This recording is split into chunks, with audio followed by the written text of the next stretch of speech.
Alappuzha medical കോളേജിൽ postmortem നടപടികൾക്ക് മുന്നോടിയായി ശരീരഭാഗങ്ങൾ മക്കളായ ഡോക്ടർ ഷെറിലും ഷേർലിയും തിരിച്ചറിഞ്ഞതോടെയാണ് പോലീസ് വിട്ടുനൽകിയത്.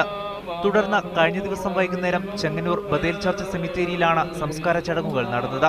അന്വേഷണം അടുത്ത ഘട്ടത്തിലേക്ക് കടക്കണമെങ്കിൽ പോലീസിന് ഷെറിനെ ഇനിയും കസ്റ്റഡിയിൽ ലഭിക്കണം. ഇതിനായി പോലീസ് കോടതിയെ സമീപിച്ചെങ്കിലും ഇന്നലെ ദേഹാസ്വാസ്ഥ്യം ഉണ്ടായതിനെ തുടർന്ന് ഷെറിനെ കോടതിയിൽ ഹാജരാക്കാൻ കഴിഞ്ഞില്ല. ഇന്ന് കോടതിയിൽ ഹാജരാക്കി കസ്റ്റഡിയിൽ വാങ്ങാനാണ് പോലീസ് ശ്രമം.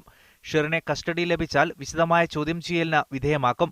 കൊലയ്ക്ക് പിന്നിൽ മറ്റാരെങ്കിലും പങ്കാളിത്തം വഹിച്ചിട്ടുണ്ടോ എന്നത് പോലീസ് പരിശോധിക്കുന്നുണ്ട്. മൊഴിയിലെ വൈരുദ്ധ്യങ്ങൾ കാരണം ചോദ്യം ചെയ്യലിന് ശാസ്ത്രീയ മാർഗങ്ങളും സ്വീകരിക്കാൻ പോലീസ് ശ്രമിക്കുന്നുണ്ട്. കഴിഞ്ഞ 25-ന് അച്ഛനെ കൊലപ്പെടുത്തിയ ശേഷം കത്തിച്ച വിവിധ ഭാഗങ്ങളിൽ മകൻ ഷെറിൻ ഉപേക്ഷിക്കുകയായിരുന്നു. ഷെറിന്റെ മൊഴിയുടെ അടിസ്ഥാനത്തിലാണ് തെരച്ചിൽ നടത്തി ശരീരഭാഗങ്ങൾ കണ്ടെത്തിയത്. 6 വെട്ടിമുറിച്ച ശരീരഭാഗത്തിന്റെ ഇടതുകാൽ മാത്രമാണ് ഇനി ലഭിക്കാനുള്ളത്. U Shaiju, media 1, Alappuzha.